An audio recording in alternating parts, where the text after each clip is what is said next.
So sorry guys that technology hates us this morning, but let me go ahead and just quickly, for those of you just joining us, if you were absent or didn't have homework ready in class, you're going to have to pause to get each of these problems and check, because I'm not going to spend time talking about them. Right now we're going over questions and we're trying to build up to.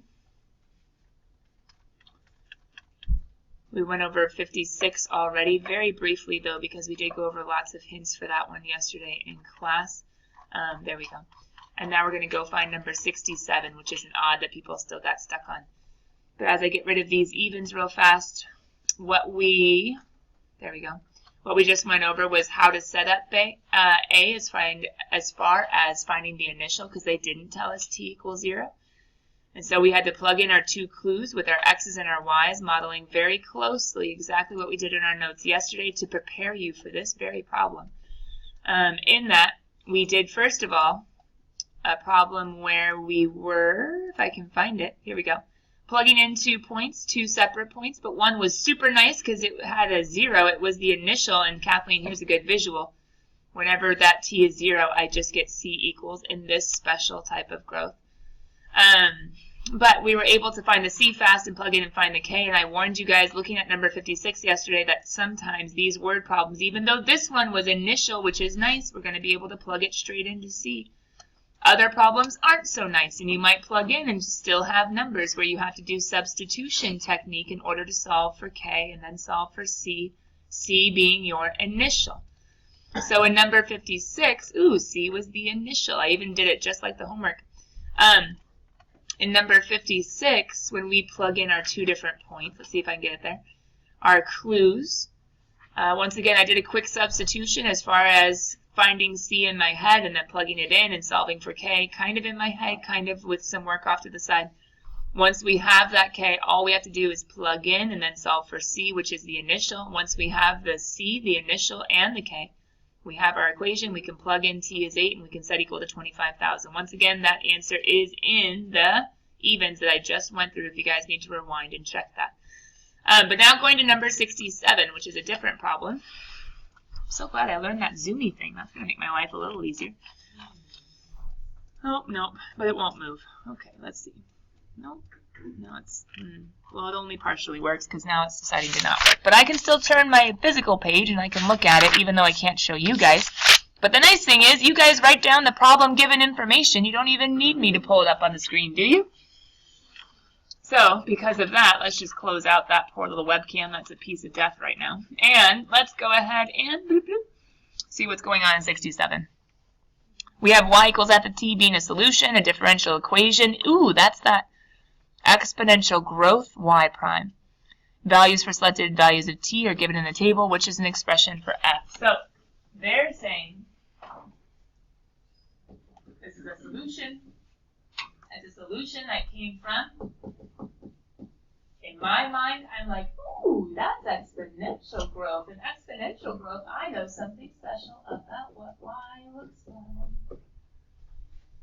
If I see this differential equation, my mind says that's exponential growth without even taking an integral. I'm cheating, but that's, once again, why the AP doesn't like to put this exact one on you. They'll give you harder ones, like the section we're supposed to cover today. And so we have our exponential growth, which we know that about. They give us a table, which gives us, I believe, t's and y's. I need those clues really quickly, guys. What are they? 0.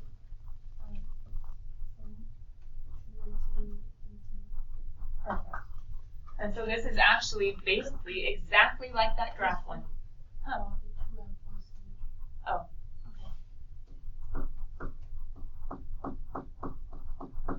This is basically exactly like that graph one. In that, I mean, I could cheat and I could go ahead and say, you're the initial. You go in the C spot. Y is equal to 2, e to the k, t. Then I could take the other clue and say, well, y is 10 when t is 4. Guys, you had 2 points and you had an exponential growth equation. All you had to do was plug in them.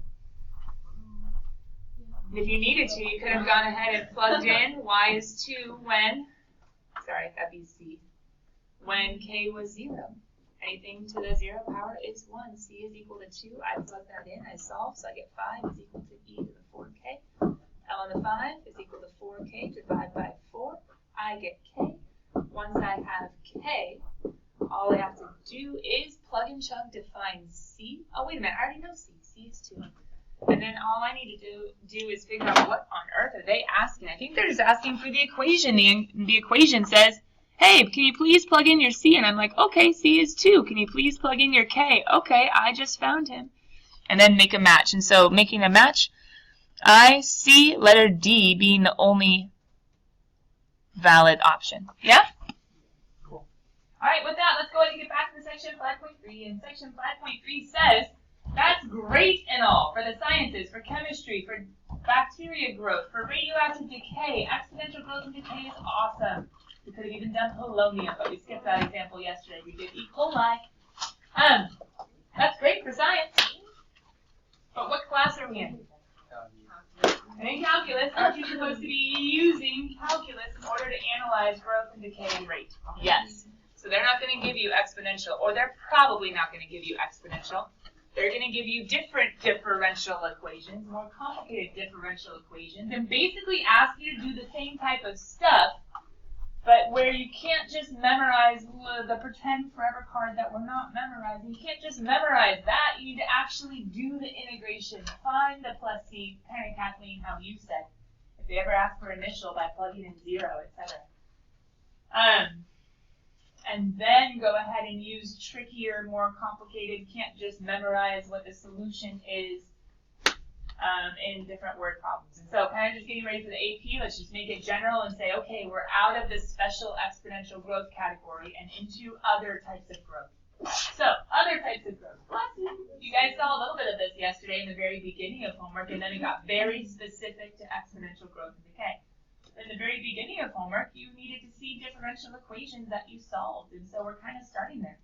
And to be honest, we've already kind of talked about this. We're just going to go ahead and break you out of that whole special sciences, exponential growth and decay, specific type of differential equation and get over here to other types. So when you guys, like I asked you to, when you move dx to the other side at the beginning of class, hopefully, what did you notice that didn't belong? However, can I blow your mind a little bit?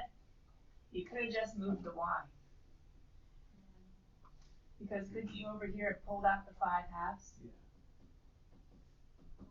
The 2 wasn't technically a problem, and it was multiplied. So I could technically just multiply by y. It would have made my life a little bit easier.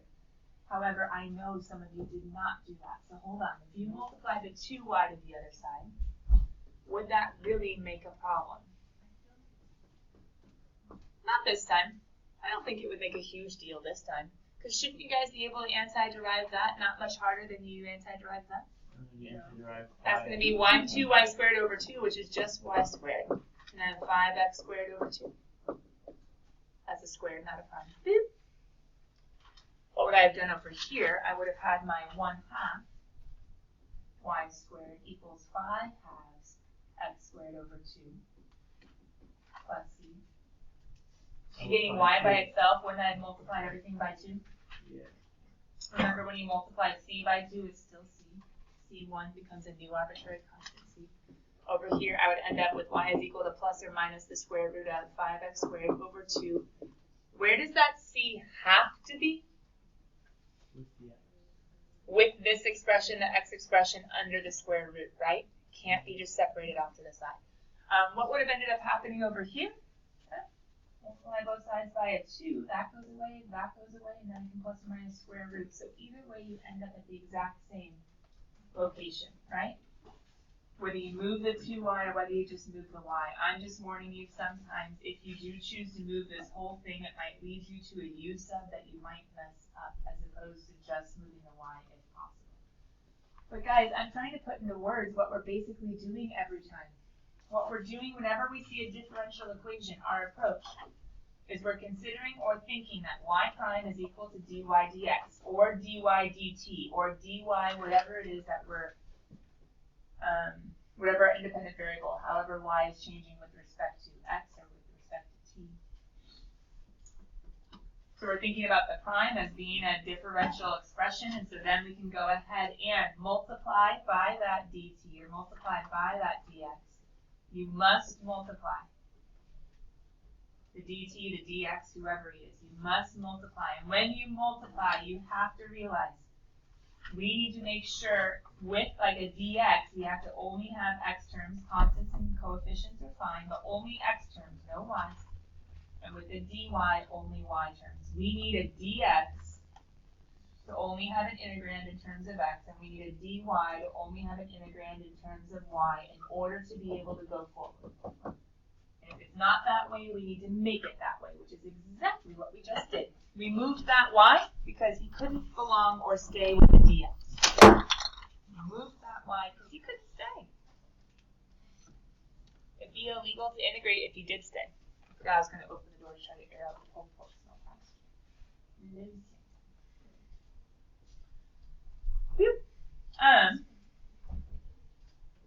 So what about this guy? Why are we not done solving? I didn't even see the clue. Thanks. I was too focused on the separation. That's a struggle. You guys know on some FRQs, if you don't even plug in the clue, you just lost like half the points, which could be 3 to 4. No, that's no bueno. I know, that's really bad. So the nice thing is, either way, we've gotten to the same, whether we did it this way or this way, got to the same place. But now we got to take our clue, and remember, 0 is the x, y is the 4. Ooh, it's initial. Just make it 4. No, that only works with exponential growth and decay. So remember all those nifty tricks for the science application of keep it with the math. Keep with the math, aka plug it in. Okay, fine. 4 is equal to plus or minus the square root of 5 times 0 squared all over 2 plus c. Why is Kyle being like, why not just make it 1? Where's your finger? Saudi Arabia? No, but I am with positive y's. Ooh, so nice. I am with positive y's. Remember at the wind map? Where are we? Oh, Iran. positive. Do they have positive y's? I don't know. So, okay, we're with the positive guys. Is that okay? Okay, now plug and chug. The nice thing is, did it really make a difference for us finding C? No, but it does make a difference for us choosing the right part of the antiderivative. We end up with 16 is equal to, right? C. Yes, my Algebra 1 kids right now are learning how to solve radical expressions, aka equations with radicals, by squaring both sides. If you need some Algebra 1 tutoring, mostly they just need to have someone be like, sit down and do your homework. But Hello. once we solve for C, are we done? What does solving the differential equation look like? What do you have at the end? What's the solution? The solution's either a flow in a slope field or it's an equation with the C plugged in, yeah?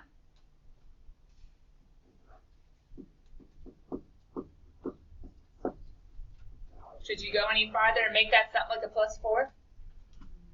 No. Don't kill puppies. Leave the square root exactly where it is. There is no way to legally factor that. Okay, now let's play with this guy. Uh-oh, this guy. Is he going to be a general or particular solution? Wait, which one was this one, general or particular? Particular. Why? Give you Yeah, there was a clue that made me solve the answer I needed to solve for the C. This is particular. It is one specific graph. But what's that going to mean?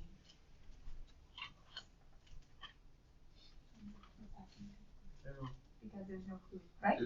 Ready, set, wait a minute. What was the first thing I said you should do when you're facing these harder ones? Oh, it's right here. What's the first thing you should do? Get differential expressions in there. If they're primes, make them differentials, and then move that bottom guy to the other side. Ready, set, get as far as you can in the next 30 seconds. Really calculate the y prime. Because to some degree it does take less time to show y prime, right? The dilemma is if you don't understand it's dy dx or dy dt or dp dt or whatever, you might get a bit confused when you need to integrate. So I try to make sure you guys realize what that y prime really is.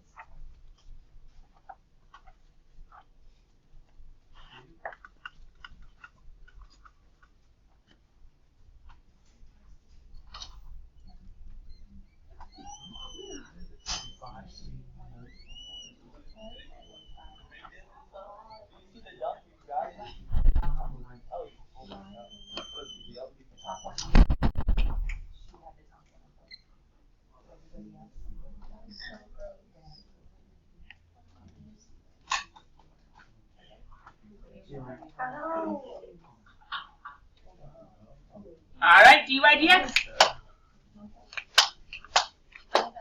Disgusting. You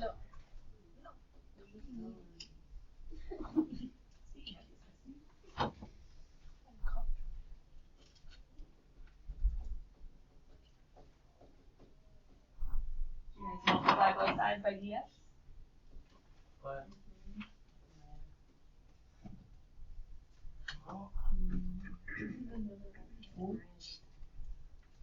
Were you able to get everything where it needed to go? Pause and ponder. Do you have anything different? And if you do, is it still legal? It might be. Pause and ponder. Where did you get? Does anybody have anything different? we had the 3 with the y. Kept the 3 with the y. Okay. Can I show you how that's good or bad? Depends. I just factored it out. If you factored it out, it's going to be okay. If you don't factor it out, it could be bad. What do I mean? My version, I can go ahead and do ln of absolute value of y equals, I can pull out the 3 and I have 1 over a u, right?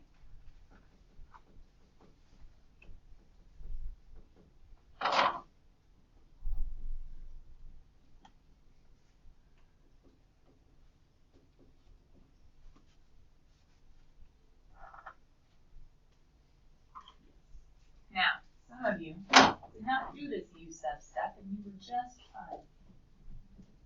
And I'm a little scared that you were just fine because the AP is not going to make this that easy on you where you can forget your u sub and be just fine. So can you guys come back to the very beginning? And can you make this a 2 plus 5x? Can you make this a 2 plus 5x, please? Why am I doing that? Because the AP isn't going to make it that easy on you where the du is just 1. They don't like you forgetting things and still happening to get it right. So we're going to have our 2 plus 5x. Why am I changing it? Why am I specifically going back and saying, this isn't hard enough. It's not AP enough. Yeah, the du was just dx. But what's the du now?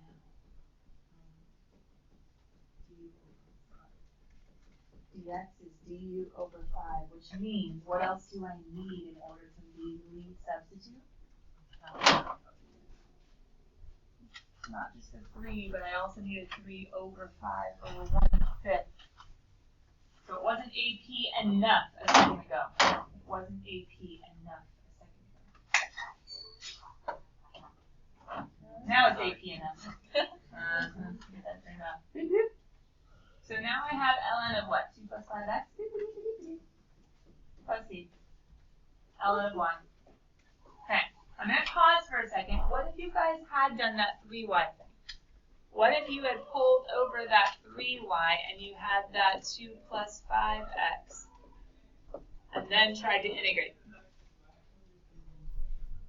Adam pulled out the 1 over 3. And so he's not going to get messed up. In that he's going to have 1/3 ln of y. You guys already see what happens or saw what happens when we do u sub. You get 3. Nope, the 3 doesn't come out with this one. A 1. Is this going to be the same, guys, when I multiply this on the other side? Yeah, it's going to be the same thing. But here's what I'm more worried about. Not those of you that know to pull out the 1/3, but those of you that don't. Would you have gone straight to ln of 3y? Ooh, Maybe, right? You see how someone could, right? And I understand that you're trying to do that. Here's the problem. First of all, you shouldn't have gone straight there because this isn't a 1 over u yet until you make it a 1 over u. Which you would need to go ahead and then substitute in for and get 1/3 with a 1 over u to u. Now you can make it 1/3 ln of 3y. Some of you are starting to be like, well, wait a minute, hold on. Doesn't that look different than the other side then? But wait, I just did that legally. Like I backed up. I did u sub. I made sure that my u sub works. It looks different leave. Well, hold on, wait a minute. What are we supposed to get by itself in either one, either version? Y. Okay, so then if we get y by itself over here, what are we going to do to both sides? E to the power of, e to the power of. What happens when I have a plus c in the power? Bring it down. I bring it down as multiplication, right? So it's going to be e to the bluck times e to the c. The e to the c becomes a new constant, and I have an e to the bluck. Which maybe we could rewrite if we brought that guy up to be a power, and then we got rid of the ln. But what would happen over here? I would multiply both sides by 3, right? I would multiply both sides by 3. Then I would do e to the power of. This looks so similar. E to the power of. I would get absolute value of 3y is equal to e to the 3. Is this the same or is it different? Okay, wait a minute, but I still have this addition in the power, right? But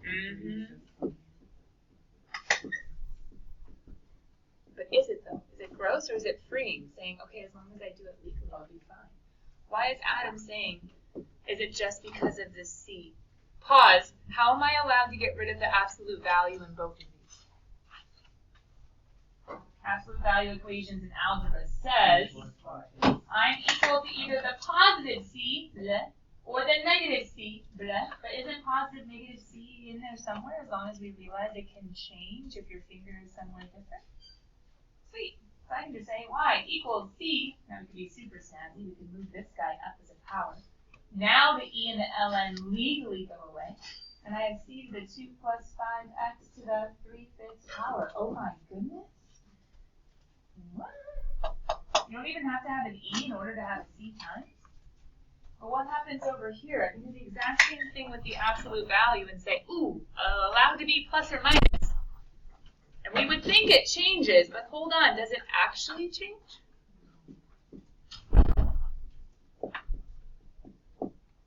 Aren't I going to divide by 3? And what's an arbitrary constant divided by 3? This guy over here was like a C1 the whole time, and he finally became the C. This guy was like a C2 the whole time, and he became a C. They became the exact same thing and just went on a different journey of getting there. In that, we now have y equals C over 3 is whatever. C, the e to ln can legally go away, and I have the exact same solution. So even if you might solve something a little bit more creatively or a little different way, as long as you legally have something in terms of y, something in terms of x, and you take your integral using u sub where necessary. If you have a clue, you plug in, you get your c, whatever your c is, get y by itself. You should end at the exact same place as someone that might have gone a different route, as long as you guys both went about it legally, which is nice, which is helpful, and which is hopefully reassuring. So the other thing that we were going to maybe, whoops, I hear some staples that need to be done. Play with today are some. I'm coming back. Hi. Good morning. I don't know. See, it's even like wanting to select, but I have to come actually tap it. I don't know why. Oh, no, now it goes away. I was going to have us play with a couple FRQs. Ooh, an FRQ. This guy's worth 9 points, just like that crazy amusement park one was worth 9 points. They're worth the exact same, and he's so much shorter. Crazy huge amusement park concert ticket, whatever it was worth 9 points. This one's worth 9 points. Which one looks like it might be easier? So we'll see if they can steal your points. You guys gonna do it right? Ready, set, get as far as you can. We have 3 minutes. Homework is due tomorrow because homework isn't FRQs. Homework is just practicing. Maybe you'll have an application problem here or there. Maybe it'll sound like last night's homework and like the word problem. You just have to use whatever differential equation they give you. No jumping around with that exponential growth shortcut thing. Yeah, 3x squared over e to the 2y.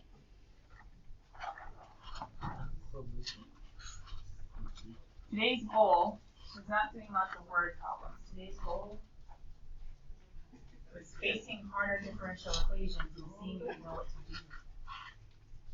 And then next time, applying everything that you learned. Remember, tomorrow's Thursday by midnight. Do as much as you can by class time, and then we'll troubleshoot a little bit as to how you're doing.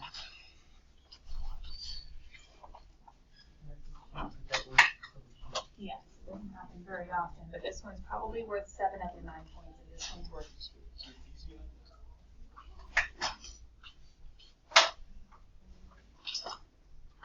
And if you don't separate the right way, you lose all 7 of the points. Oh my goodness. If you don't separate the right way, you lose all 7 of the points. But wait a minute, if you separate the right way, now you're able to get, well, at least 1 point. Let's go get the other 6. Would you guys have gotten to? Remember, I knew you said in my head, 1/2 e to the 2y is equal to x cubed plus c. Would you have done a legal u substitution and realized there should have been a 1/2 when you integrate e to the u d? Would you have then gone ahead and multiplied 2 to the other side? Yes. And then taken an ln of everything? Of course. Actually, I am the CEO of the company.